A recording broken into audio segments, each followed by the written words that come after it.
I do love looking at portraits, and I kind of got typecast as a portrait artist. I do an awful lot of other things. One thing I've tried to do in my own work is to get away from formal portraits, the kind of straightforward, upright portraits.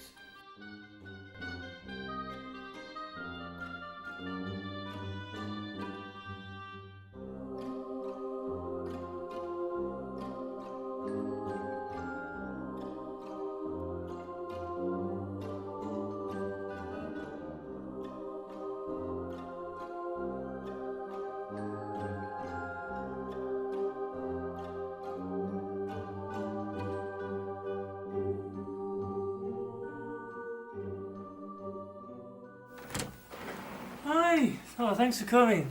You picked fine weather for it. You brought the sunshine, I see. Come on in, come on in. Would you fancy a drink or something here? Now that you're by the front door, I like to people to be welcome to my homemade cocktail cans I made, knocked up earlier on, in a Renaissance style of Piero del Francesco. We have a special Korinsky Vino here, or whiskey I should say, Korinsky, if you like a drop of that. Maybe something a bit more genteel, a baby sham here, whatever you fancy. Hey. Oi, piss off. That's the cat's not meant to be in the house, sorry. Spend the whole year trying to get in. You're not coming in. Back off. I love you, but listen, stay. Look, breakfast. Eat your brick. He's on a special diet. Okay, I'm just going to show you my studio now. If you'd like to follow me down here, ladies and gentlemen, mind your step, because this is a bit tight of space. This is just an old converted garage. It's small, but it's intimate. It does me just grand. Welcome to Aladdin's Cave. Basically, my problem is I have a very bad back, so if I drop something on the floor, it just stays on the floor. So things tipple off here the whole time. And then, as the years go by, eventually I peek and I think, oh my god, what's down there? There's things from every different area. That's from Rome from about 20 years ago. And that's actually upside down, but there's such a mix of everything here. My wife doesn't know how I can work like this. She thinks it's chaotic, but I just call it organised chaos. But it is chaos. There might be bodies down here. There are more portraits of me. Bits of India, my son, a Christmas cracker, commissions I didn't sell, commissions of cousins that haven't got the portraits yet, the school desks. Now I do a lot of work on school. That's the school desk. I do a lot of things on old school desks where I kind of do. I think when I was a kid at school, there's an awful lot of public brutality. I mean, there's a lot of punishment.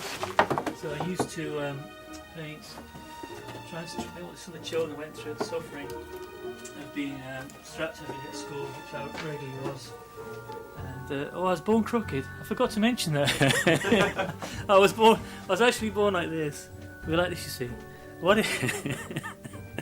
I was born with a crooked bone in my neck, and so when I was a kid, Horizons wasn't like that. That was the horizon. So all the cars were kind of sliding down, and I thought this is interesting, you know. So I couldn't believe them when I straightened my neck up. I thought, oh. Well, that's why cars don't roll down hills at night time when they put the brakes on. But it was interesting. Maybe that affected me as a kid. But no, I was in hospital. I was about 4, having my neck straightened in traction to get the neck straight. But people just thought I was very shy because I used to walk around like this all the time. So the Igor, for the age of 4. Oh, these traumas! I'm telling you, that time on the road to Belvedere, was it a black lady or was it an alien? I'll never know. This is where I usually sit to do my art. There's a few decapitated heads here. This is just a commission for a friend based on a very well-known portrait of the Pompeii fresco of this young lady. I'm going to add other effects to it now. Again, I'm going to try and use the lace to create a cracking effect. It gets very cold, it's anything. I tend to have this little fan heater on, but it's so old.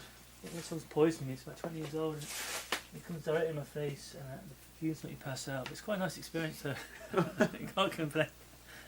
Thinking of Pompeii and the whole idea of eruption, you have cracks all over the surface when it's eventually done. So what I do is I just get a bit of old netting or lace, but I want to cut the holes out rather than just have it too neat. So again, these holes could be quite intriguing because they could be placed in certain points over the face to highlight composition or to change the actual way it appears, the obvious composition. So there could be a piece of light here or light in the eye.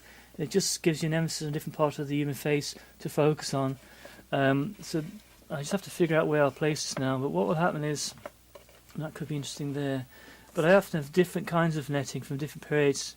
And that's not the same piece as that, but this could link in here where I get a cracking effect going down.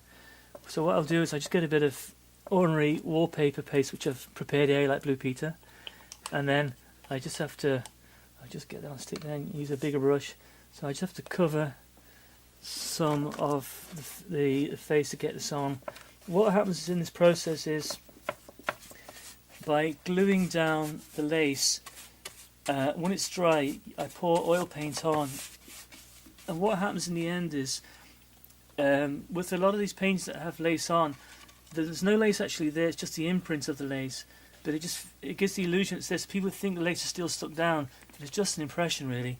But the funny thing is, when you touch it, you do feel as if there's lace there, because when it's poured, when the oil paint's poured on, just get much on the iris there, when it's poured on and peeled away, the paint that's left sinks into this itself, into the wallpaper sides, and it does leave a thick impression. So it does feel like it's physically still lace there, but it's just the build-up of glue and oil paint.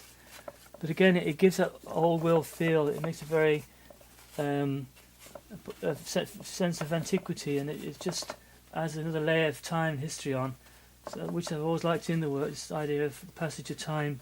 When that dries now, I just pour oil paint down the surface, and then when that dries again, I just peel it off, and you'll get the imprint. There's nothing at this point, you'll see an imprint of it coming through. And I like the idea of layering, and then on top of that I'll work into that again and highlight it and scratch into the surface.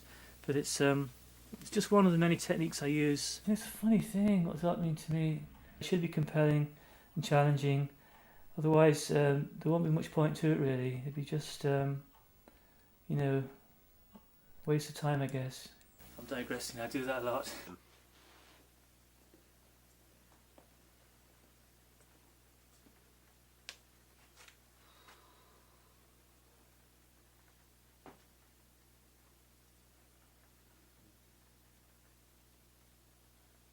Say something.